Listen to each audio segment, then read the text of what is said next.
pemahaman yang sama. Itu poin terpenting ya. Terus yang kedua adalah kita ingin ada kesatuan data muzaki dan mustahik. Jadi jangan sampai orang itu berebut orang membayar zakat. Mindsetnya dirubah.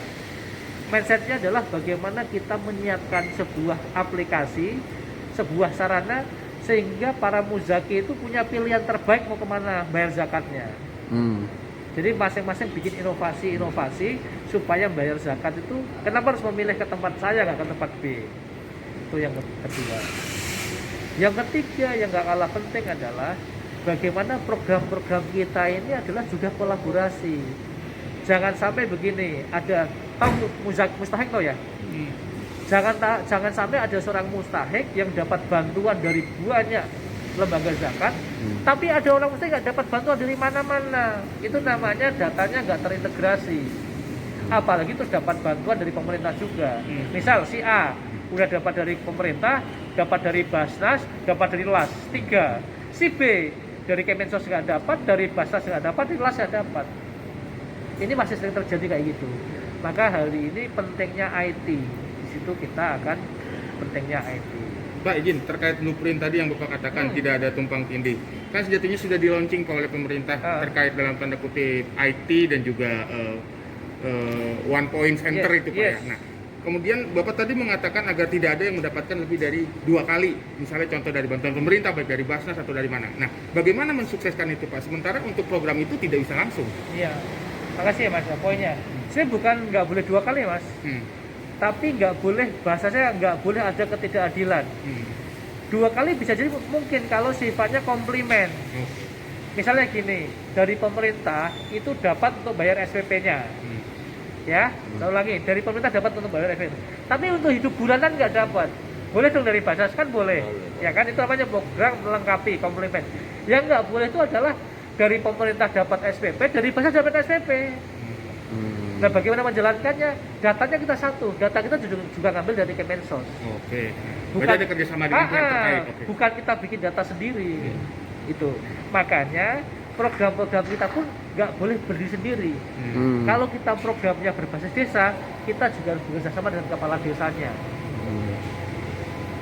Kalau berbasisnya kecamatan atau kota, kita bersama dengan bupati sama wali kotanya. Gitu Mas. Nggak boleh Basnas tuh kayak sinterklas, datang kayak ratu, seolah memberikan. Enggak, kita harus kolaborasi programnya bareng-bareng. Itu menurut Jawa. Dari mana jenengan? Saya dari Sumatera Utara. Nah itu kira-kira dapat poinnya ya? Dapat. Tapi sebentar mau difoto biar ganteng dulu. Ya, siap. Izin Pak, sebagai pertanyaan Pamungkas, Basnas itu kan untuk Outlook. Ini tutup atau buka? Nggak apa-apa, tutup nggak apa-apa. Tutup. Kalau untuk kali ini, apa sih yang menjadi prioritas Basnas Pak? Karena kan sejatinya antara kerjasama Basnas dengan penyaluran dari muzaki ke mustahik itu melalui perantara Basnas Pak. Nah, pastinya ada yang menjadi blueprint atau apa yang harus dilakukan di tahun-tahun berikutnya. Untuk tahun 2022 ini apa Pak? Iya.